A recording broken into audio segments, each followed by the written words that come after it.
Well, welcome back. As I was saying, David, good to say. As I was saying a year ago, we have to figure out what's going on. Hey, by the way, thank you for being the first guest on the new To the Contrary podcast. The reason I'm mentioning a year ago is that you were my last guest on February 9th, and I had to have you as my first guest on February 9th, 2025, kind of bookending, but also inaugurating our new thing. Well, I'm so honored, Charlie. I was honored that I was the last guest. I'm honored that I'm the first guest. And I think this is what you call the circle of life here. Yes, it is. That's right. It is the circle of you're there at the end and you're there at the beginning.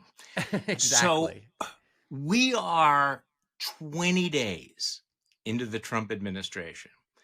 And I think I'm speaking for everybody when I say that we are, sitting here in front of this fire hose trying to figure out, what to look at as the zone is flooded. And I actually had to make notes here on the first 20 days, David. I mean, say, like, where do we begin with all this? The gutting of the DOJ, purging of the FBI, the annihilation of foreign aid, maybe Elon Musk's co-presidency, or how about the aborted trade war with Canada and Mexico, or the takeover of Greenland, Panama, and Gaza? We're still trying the pardon of the January 6 rioters, including the rioters that beat up the cops, backing the blue.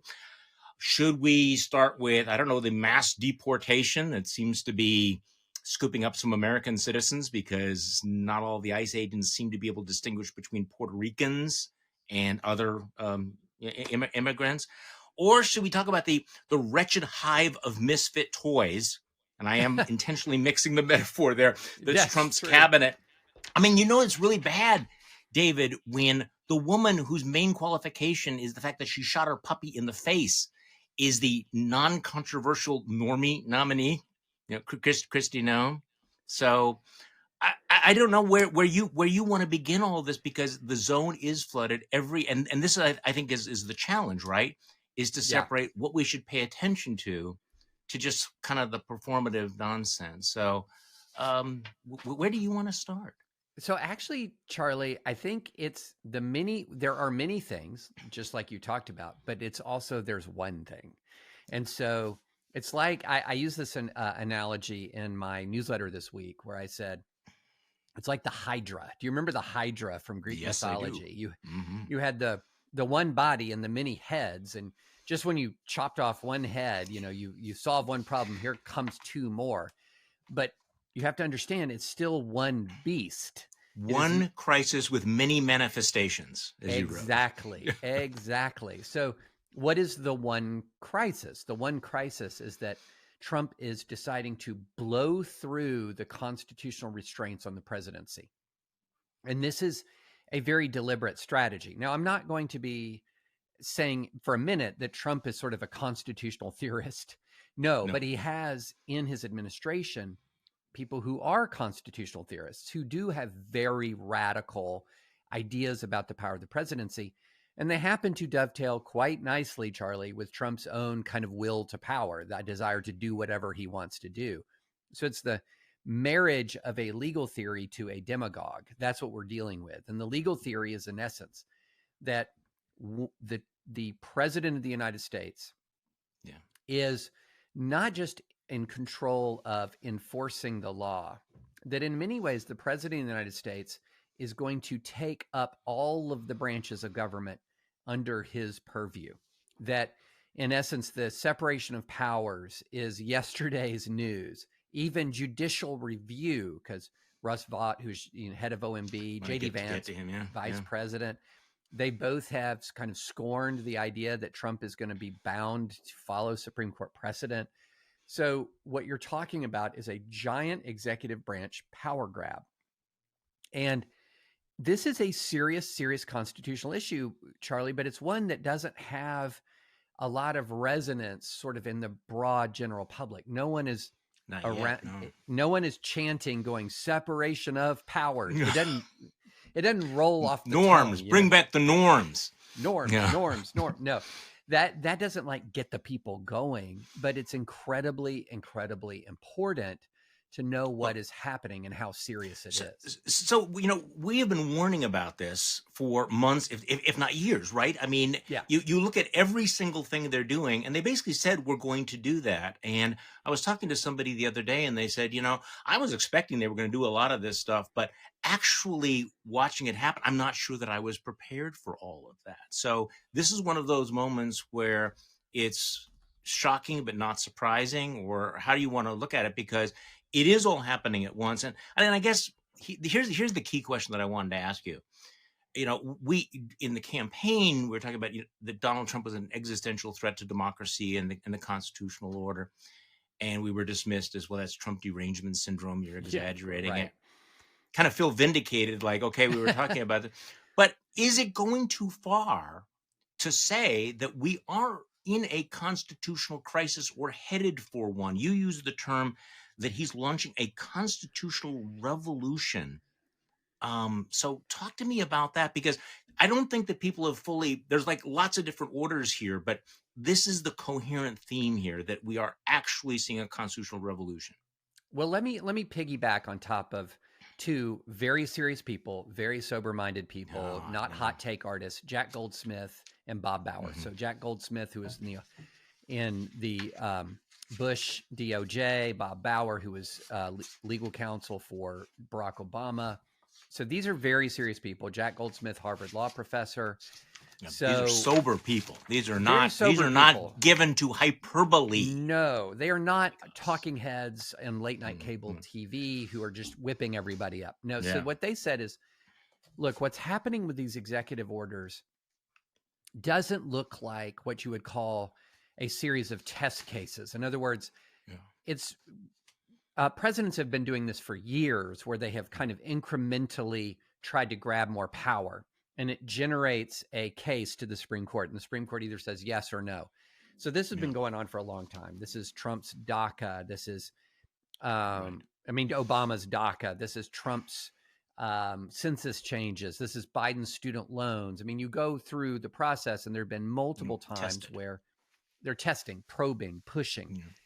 But this doesn't look like that. For one thing, it's a shotgun blast of poorly drafted orders. So if you're going to, some of them look like just press releases, right? I mean, they're not actually really orders. Yeah, okay, for sure. Like, you read the DEI orders that, like, the conservative magosphere is just falling all over itself in exuberance over. They're just very poorly drafted, sloppy orders. So if you want to engage in a very serious, deliberate constitutional strategy to use the courts to sort of test the boundaries of your authority, it would look like something different than this. It would, the executive orders would be much more tightly drafted. There would be much less chaos. So what is it?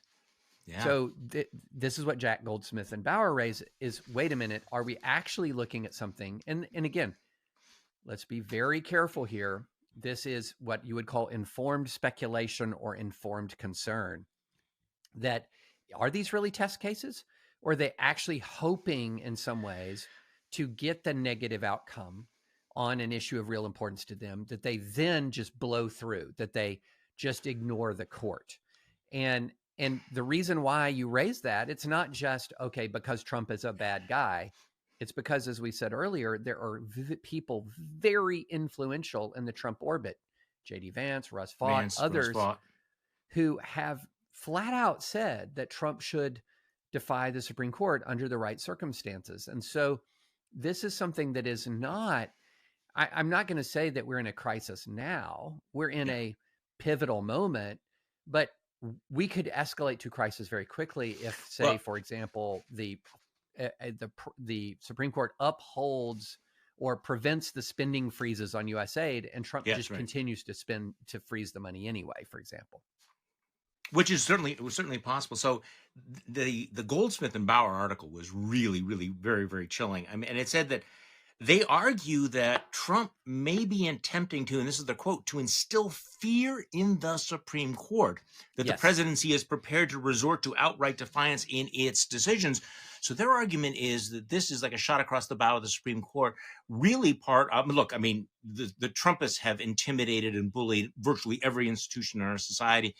And they're arguing that he may be basically saying, nice court you have there, Justice Roberts, but do you really want to test? because the moment I defy your ruling, people will realize, well, exactly what is a Supreme Court ruling? You've made the ruling, Yeah. but now you go enforce it. Yeah, this is, I want to emphasize again, we don't know for sure if Trump will defy the court, but Yeah. we're heading in that direction. He has people who have urged him to do it under the right circumstances. And also, the other thing is we have to learn larger context here, Charlie. Yeah. If you look back to the founding and you were going to say, what is it that restrains the president? So if you're going to go back and you're going to have this argument that they had in 1787 and 1788 about the ratification of the Constitution, and the Anti-Federalists, and I quote one in one of my I wanted to get to this. This was okay. this guy named an old Whig, but we'll get to that. But the argument from the founders was, wait, there's several things that will restrain a president. Number one, the character of the person in the office. So George Washington was the paradigmatic. Sure. He set the tone for a long time as to the restraint and dignity of the American president. Then you had this institution, Congress, which was supposed to have its own power and authority. Well, that's basically over. And jealousies of any encroachment on their power. I mean, the founders really believed that, of course, Congress would not let the president steal their Article I powers, because the nature of human beings is that you're jealous of those powers, and that's gone too. You're ambitious, right? If you're a member of Congress, you want to be somebody.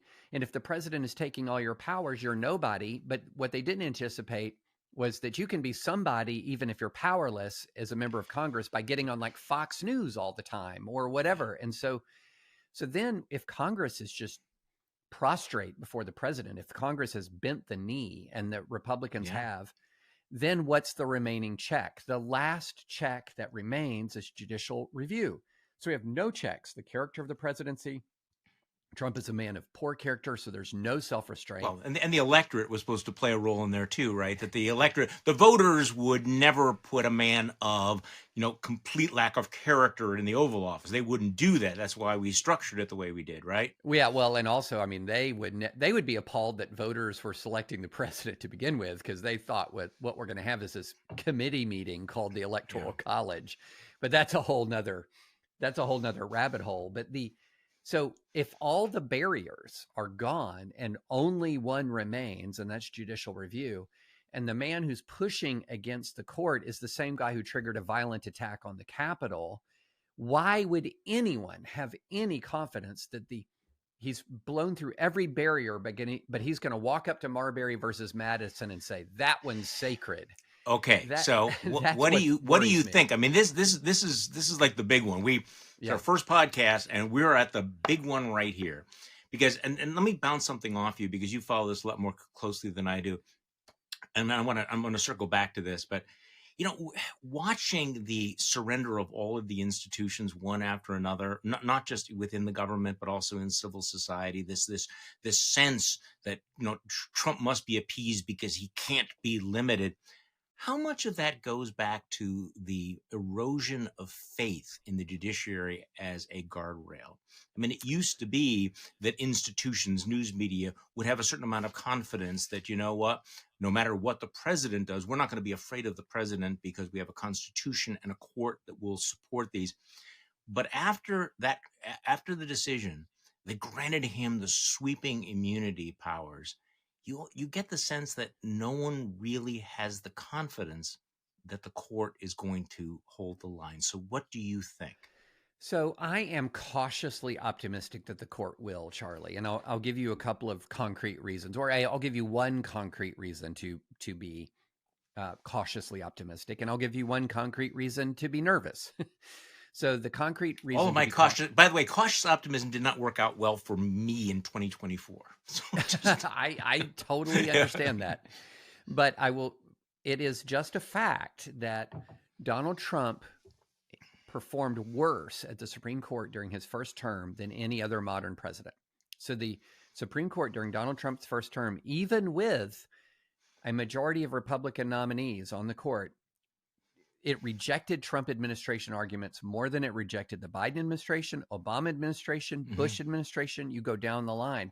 And so the Supreme Court has indicated it will stop the it will stop Donald Trump. And then that continued in the Biden term. So during the Biden term, a bunch of MAGA legal cases came to the Supreme Court, and they blocked them all. They blocked them all with a couple of exceptions.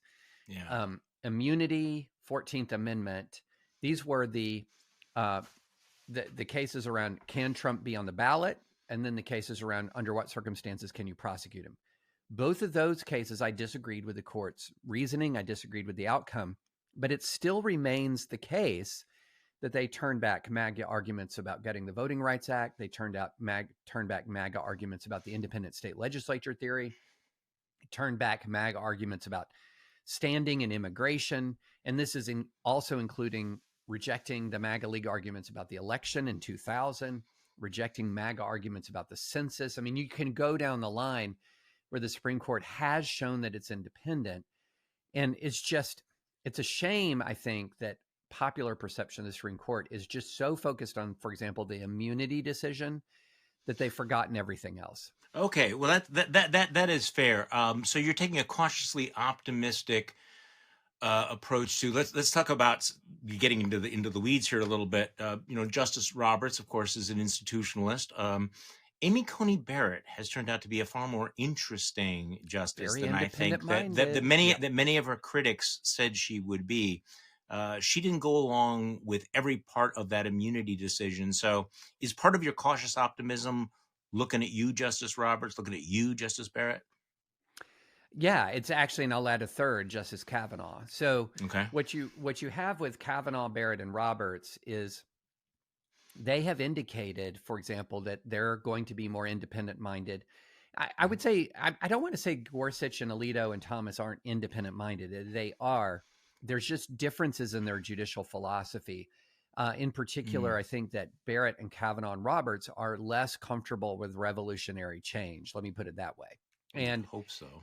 And so, whereas I affectionately sometimes refer to Justice Gorsuch as the YOLO justice. Like, if he thinks that like originalism leads to conclusion X, he's going for it, man.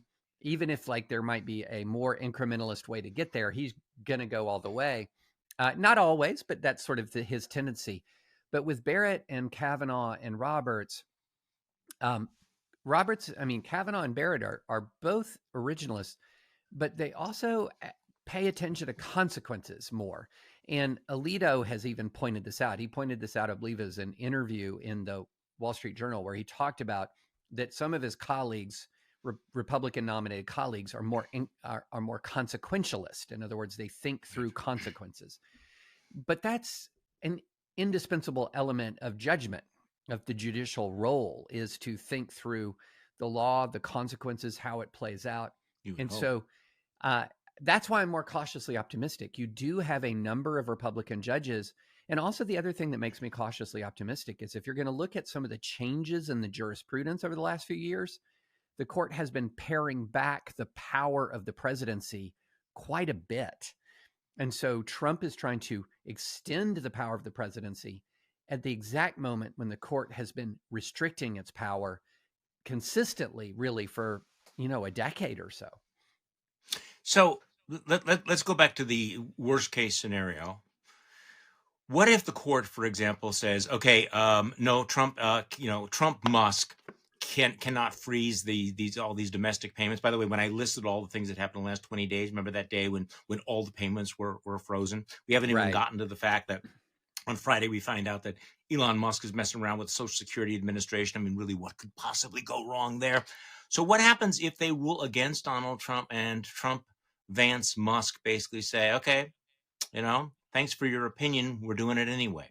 What happens? Boy, this gets brass tack stuff. Yeah, we keep talking about the law, but at this point, who enforces the law? What is the accountability mechanism, or does it just crash? What happens? Yeah, you raise a great question, Charlie. So, and in fact, we're publishing an interview that I did with Judge Sutton, the Chief Judge of the Sixth Circuit Court of Appeals. At the Times, we're publishing an interview coming out very soon. And this was a question I asked him. Okay, if I didn't say what happens if Trump defies the Supreme Court, I said, what is your power to Yeah. enforce your judgments. And the reality is 99.99999% of the time, Right. it's voluntary compliance that Right. that both parties agree to abide by the results, and there's no need at any point to bring in Right. contempt citations, to bring, but in theory they can issue contempt orders. They can issue injunctions against specific public officials. So the contempt orders can, and this raises a question: could Trump then pardon his employees from any contempt order? And you really get into this contest of wills where all of the actual real world force lies with the president, and the persuasion and court orders lie with the judges. And then Congress, which ideally would then step in and say, President Trump, look, we're Republicans, you're Republicans, but this is the Constitution at stake. You better comply or you're going to be impeached. Yeah, that could happen, David. That's not going to happen. No, That's it's not. Happen. And so this is the most. So this is a genuinely vulnerable. scary scenario, isn't it? Right. So if Nixon, let's just rewind the clock, because I think the closest analog to Trump is Nixon, although Nixon was more, in many ways, much more subtle and less brazenly corrupt than Trump. But the difference in the situation with Nixon is, so Nixon's corruption just starts pouring out. Like all of the details about Nixon's corruption just start coming out into the public square. And it was Republicans who went to him and said, time's up. Time's up. Right. We're not going to stand with you anymore. And the instant that he knew that he didn't have Republicans standing with him was the instant that the system held. And so we look back on Watergate as both a scandal, but we look back on Watergate as a test our system passed. Right. What will we look back on now? Well, already you look back on January 6th and impeachment as a test the system failed. Because if anything merited impeachment and conviction, it was January 6th and the effort to steal the election. And Republicans said, nope. And so is defying the Supreme Court worse than storming the Capitol? Well, see, this is part of. I mean, this goes back to this Bauer Goldsmith argument that at some point he's going to that they're attempting to instill this anxiety, fear on the part of the justices that that we will be reduced to potted plants if we issue a ruling that is then ignored, and that people will kind of realize that we've had 2 centuries of bluffing you about all of this. They don't use that. They don't use that language. So. Again, we don't know where we're going, but we're talking about constitutional crisis and whether we're there or not. The role that Elon Musk is playing, and I actually was doing some interviews with some European reporters, and I said, look, you can challenge me on this, but there is no precedent at all in American political history for the world's richest man basically giving, the tools to, this vast unaccountable power, and claiming, really, they appear to be claiming the right of impoundment, right? I mean, this is a big thing for the Russ Votes of the world, which is basically like, screw Congress, screw that Article 1 stuff about the power of the purse. We are going to decide what we spend money on. And on a regular basis, Elon Musk is bragging about the guy he doesn't work for the government. He has all kinds of conflicts of interest, and he is right now, his fingers deep into every data point, conduit of money. I mean, this is an amazing moment, David. So that's why some people say the constitutional crisis is happening right now because Congress is doing nothing about its Article 1 powers being usurped by Elon Musk. Right. Yeah. I mean, it is hard to overemphasize just how much Congress has bent the knee. I mean, you just cannot overstate how much the Republicans in Congress have bent the knee to Trump, how little willingness there is to confront him, they have no spine. They're completely intimidated. I mean, it's embarrassing, Charlie. It's an old story, right? We've been talking about this for 8 years, but it feels so much worse this year. So much worse than it was in 2025 feels, just much uglier than 2017. And we thought 2017 was pretty ugly. 2017 is much uglier because in 2017, Trump was surrounded by a bunch of serious people: General Mattis, Yes. General Gone. Kelly, Gone. H.R. McMaster. I mean, just go on. But I just want to give people a taste of how absurd this impoundment argument is. So the Constitution does actually very explicitly provide for the president to have the ability to register an objection to a congressional appropriation. It's Right. called a veto. Okay, it's called a veto. And if President Trump vetoes something and it's overridden, it's still law. And you can't then go in and say, well, you overrode my veto, but I'm not going to spend the money anyway. Right. And it's similarly, if he's president and a previous president has signed into law an act of Congress, he's bound by that law. And the fact that that's the thing about law, right? Right. He doesn't get a second secret veto that's like, okay, President Biden signed something into law, but I didn't sign it into law, so I'm not going to spend this money. That is not the way the system works. If it worked like that, Charlie, America would become a failed state pretty quickly because you would start to have wild swings back and forth in power. How difficult would it be, for example, for the government to make any kind of long-term financial commitment at all? Because any new president could just unwind everything done before. It would bake extreme instability into the system. And so it just makes no sense constitutionally that a president can just refuse to spend money that Congress has appropriated in a mandatory appropriation. Now, if Congress says let's just use an example. If Congress says the president may spend, just use an example, $25 billion on 5 submarines. Right. That would be up to that's discretionary. Right. If it says that the Department of Defense shall spend $25 billion on 5 submarines, well, they got to spend the money on 5 submarines. So this is just civics 101, but Russ Vaught and others essentially are saying, no, what we mean is that you don't actually have a chief executive if that chief executive can't refuse to spend money or can't fire any person and every person in the executive branch. And that's just not the law. It's never been the law. It's not the constitutional structure.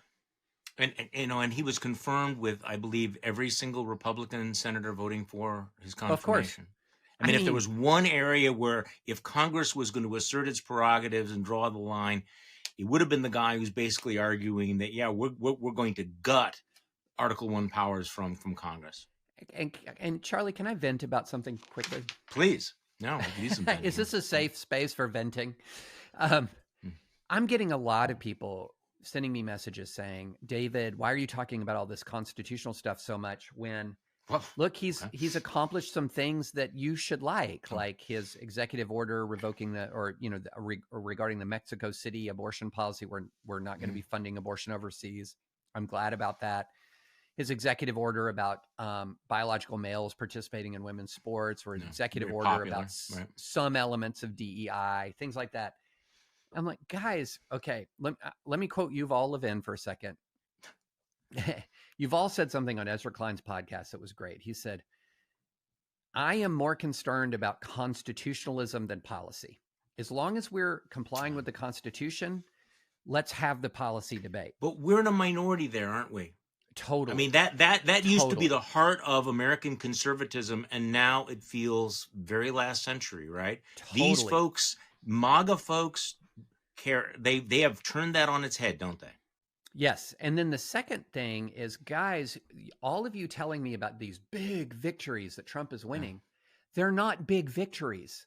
An executive order is about the weakest form of legal directive that exists in the federal system. They would be big victories if he had a statute passed, if a law was passed. But the fact that he writes an executive order, number one, executive orders are far more vulnerable to legal challenge.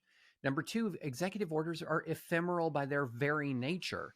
And so the next president who comes in, if they don't agree with Trump's big victories and all the winning, he just undoes it all.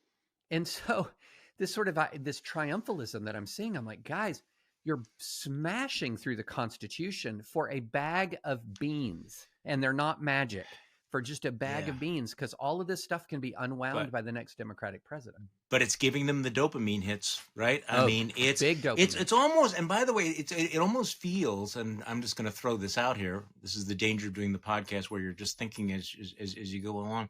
There is kind of this weird psychosexual thrill in watching the cruelty, the violence, the breaking of the norms. They're genuinely excited by things that at one time I think would have shocked people. I mean, just the arrogance out there. It's gruesome, Charlie. Like, Yes. you can go and you can talk to people about kids, vulnerable people overseas who are Right. suffering and may Yeah. die as Yeah. a result of U.S. aid cutoffs. And people on the Christian Twitter right will accuse you know. of toxic empathy or Mm. emotional Okay, manipulation. wait. Toxic empathy. This is a thing. Yes, this Among is a thing, my Christians. friend. Like, This is God a loves thing. too much. God did not Yep. intend you to love that much.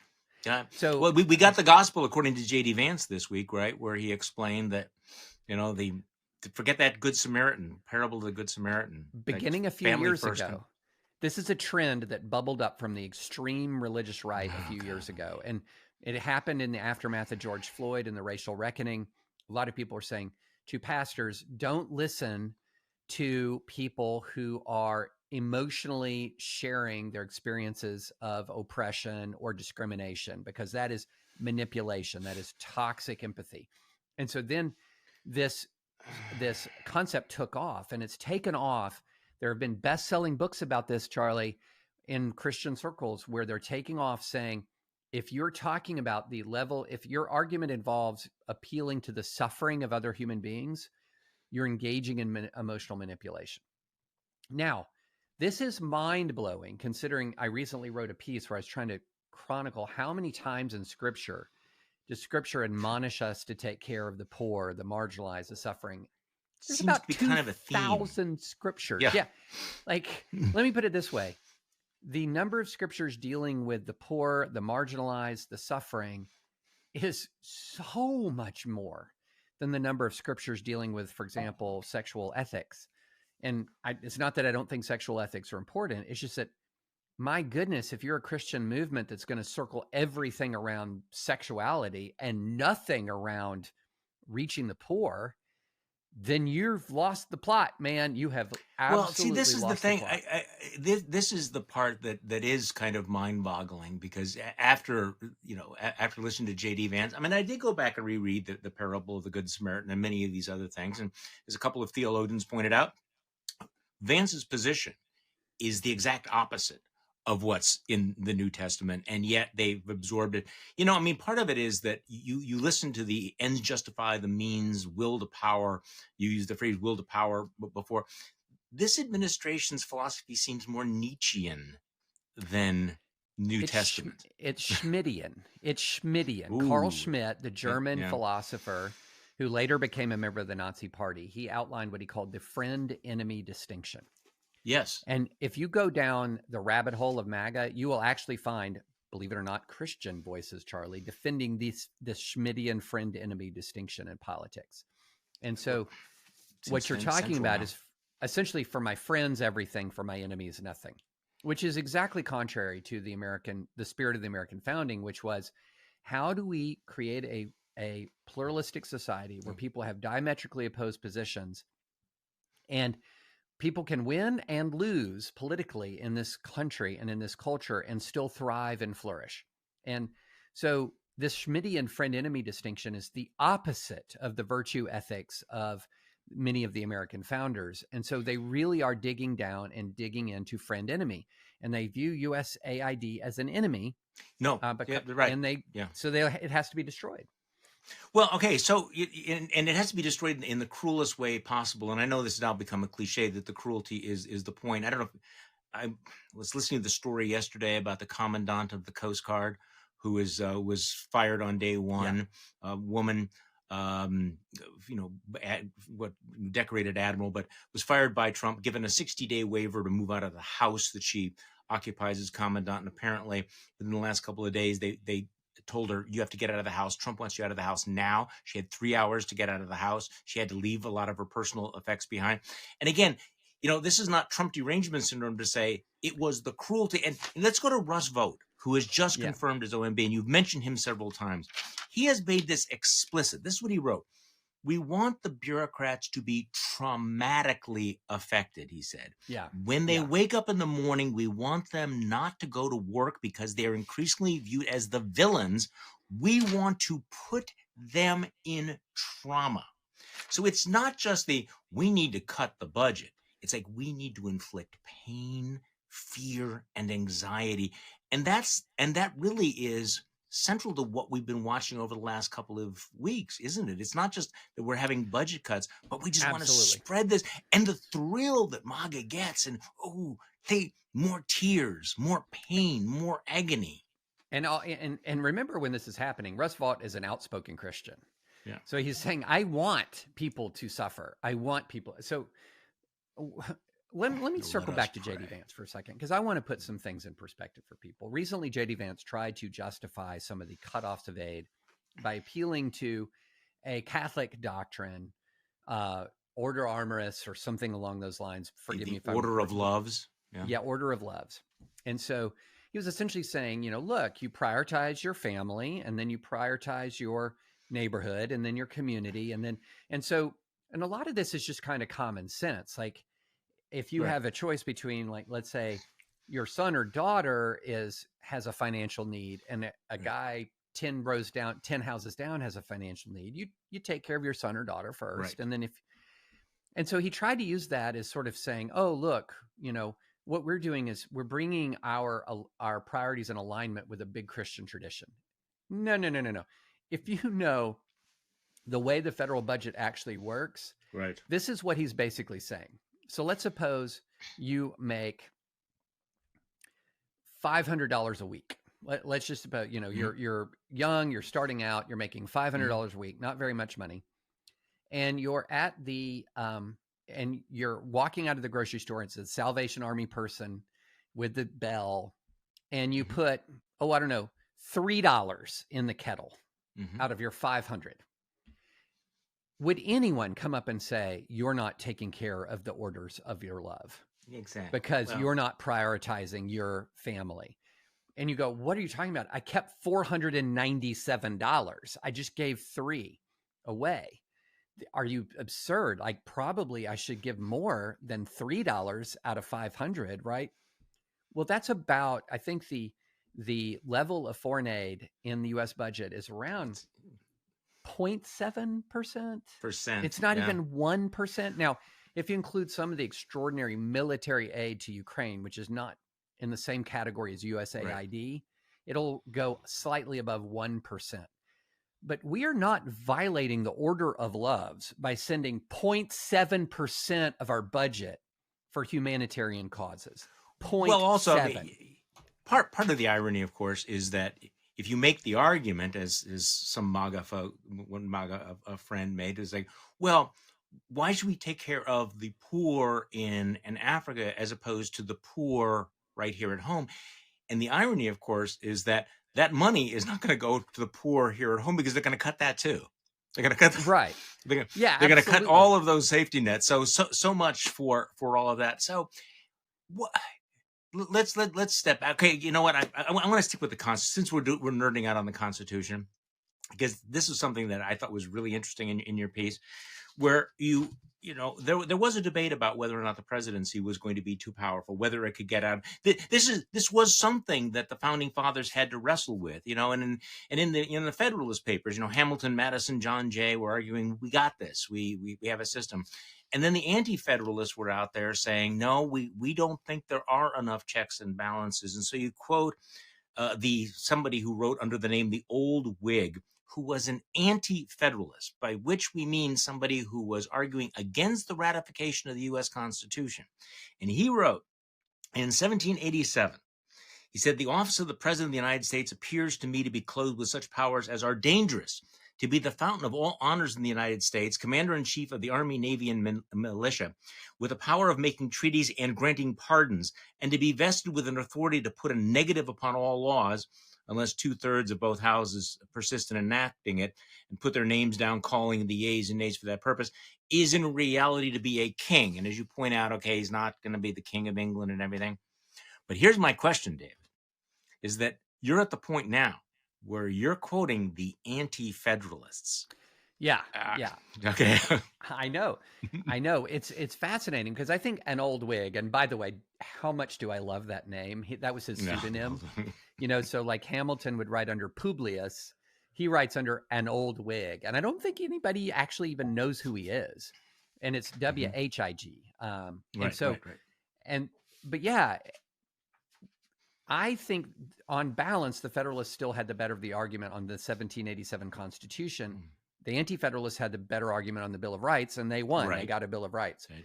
And so, but both of these were very smart people going back and forth. And what an old Whig highlights has proven at multiple points in American history, he is highlighting a flaw in the Constitution. The Constitution does trust the president too much. And that's one of the reasons why I had problems with the Supreme Court's immunity ruling, is it extended that trust. It made the trust, it extended that trust in an extra constitutional way, in my view. And so we could, I'm sorry, go ahead.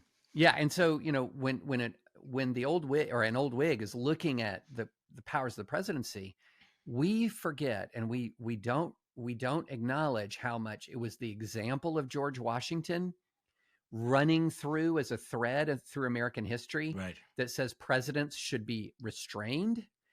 And the only times we've really seen presidents straining at their limits have been in times of existential national crises, like the Civil War, World War I, World War II. And then, even then, they've often done it in a way that's pretty grim, like FDR interning Japanese Americans, Woodrow Wilson imprisoning those who protested the war. And so when presidents lose their sense of honor, when the presidents violate that honor code set by George Washington, what we found is there's often not a lot of effective structures to pull him back in. All right, so we're wrapping up here, and I want to go back through the last 20 days, and I get asked this question every once in a while, and I admit I struggle and probably give different answers to different people. Who are you most concerned about? Who is the most dangerous? Is it Kash Patel? Is it Robert F. Kennedy Jr.? Is it Pete Hegseth? Is it Russ Vought? Which one of those is the most shockingly dangerous?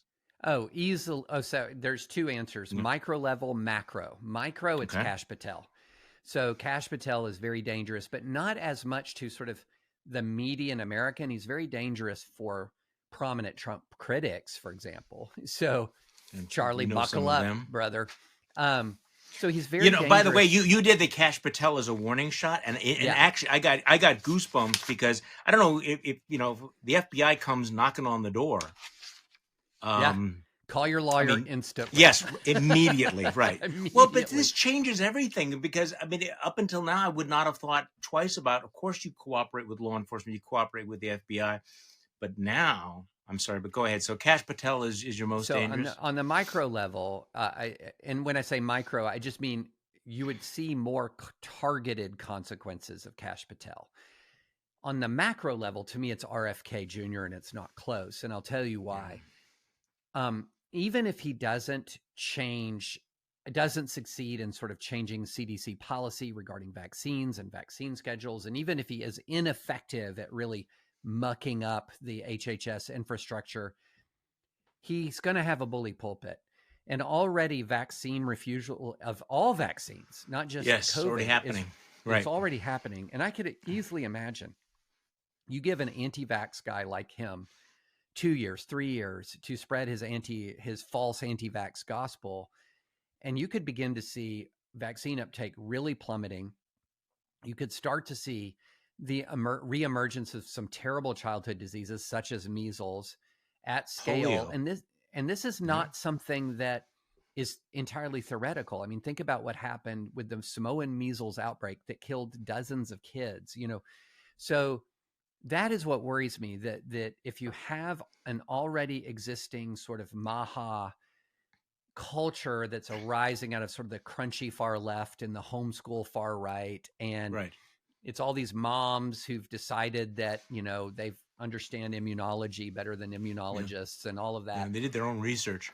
Yeah. And then and that starts to permeate through American culture. You could have large scale effects, whereas with Well, Patel, okay. it's Well, more what? small scale. Right. Okay. So I agree with this analysis. Let me just one other twist on this though is there will be another pandemic. I mean, we are Oh, seeing the for spread sure. of bird flu. How will an administration with RFK handle the next pandemic? Here in Milwaukee, the zoo just shut down their aviary because there's so many dead birds that showed up along Lake Michigan down in the Chicago area. I have, during this past year, I've kind of taken up feeding all the birds and everything, but that's a digression. So there will be. I mean, one of the most predictable things in history is that there will be another pandemic, and um, I have very little confidence.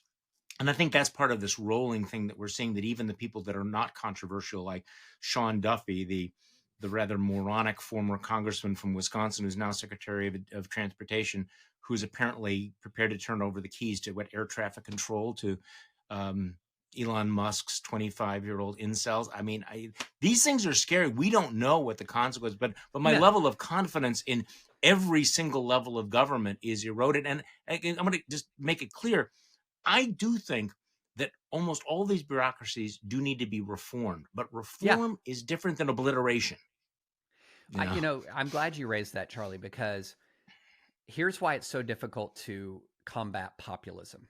Okay, so populism is often rooted in a real issue. So Yeah. the Great Depression or the long wars in the Middle East or shuttered factories in the Midwest or rising deaths of despair. These are very real things, right? And so there is an actual need for reform. Well, along comes a populist, and the populist comes stampeding in, and like that John Mulaney skit, "Horse in the Hospital." Yeah. You're like, okay, wait a minute. Like, this isn't a perfect hospital or anything, but we've got a horse in the hospital, and he's not making it better. What you don't want to do, though, is to slide into the role of I'm defending the status quo, because what people do is they say, well, I'm discontent with the status quo. You're not offering me an alternative. I want change. Right. I got to go with this other guy. And I fear that in the response to Trump, there has been too much sort of defense of the status quo and not enough highlighting people's actual real concerns and saying, I have the better answer. And I think but that's a difficult thing to do, because Trump is then trying to jam everyone into, you're defending the broken status quo. No. I don't. This is a really important. This is a really important point, and I think it's one of the reasons why the Democrats, flailed so much back in 2024, because rather than providing an alternative vision going forward, they were the party of the status quo. And I saved the blowback about going back to Biden. We didn't even get into Biden's pardons or any of that stuff. So, David, when will we know whether the judicial guardrails hold? Somebody was saying, what is America going to look like, at the end of 4 years? And I said, you know what? I'm wondering what America's going to look like at the end of 4 months or a year. Are we going to know this year whether your cautious optimism is justified? I think we'll have a very good idea. I think we're going to have some significant Supreme Court decisions within the calendar year, and that will be the test. Now, you might see reasons for alarm early. So, for example, if a district court issues an injunction and the and Trump doesn't pay attention to that, or courts of appeal issue injunctions or uphold injunctions and Trump doesn't pay attention, that's a big flashing red warning light. But the break glass in case of emergency is if Trump defies SCOTUS, if Trump defies the Supreme Court. And I think we might know that within a year. So if you got a phone call today before the Super Bowl from somebody who works in the federal government, who's wondering, do I stay or do I go? Should I take one of these buyout offers? Should I be part of this shit show, or should I get the hell out? What would you advise them, David? Stay or go? That's I think my default would be to stay. If you like, Yeah. if the job is a good job and it's good for you and your family, my default position is to stay. But here's what I'm worried about, Charlie. Yuval said this very well in his interview with Ezra, look, there are a lot of people who are in the federal government. Some of the most important people are people who could make a lot more money in the private sector. They have tons of options, but because of a sense of calling and public spiritedness, they stay in the federal bureaucracy. We need those people, okay? We need the people who voluntarily choose to give up sometimes 7 figures to work in these low 6-figure range jobs. Well, if you're somebody that talented and you're looking at, well, on the one hand, I can get a buyout and go make $1 million, or I can stay here, make a fraction of that, and get hounded by these MAGA idiots. Yeah. Well, then they're going to go. And you know who will stay is a lot of the people who didn't necessarily have that many options, who were not sort of at the tip of the spear. Now, some tip of the spear, this is generalities. If you're a federal employee and you're listening and you think, oh, I'm staying and I'm the tip of the spear, so I think you're insulting me. No. If you're at the tip of the spear, we need you to stay. And some people will stay. But there are an awful lot of people in the federal government who they're not top of the world. And they're some of the ones who don't have the options. Right.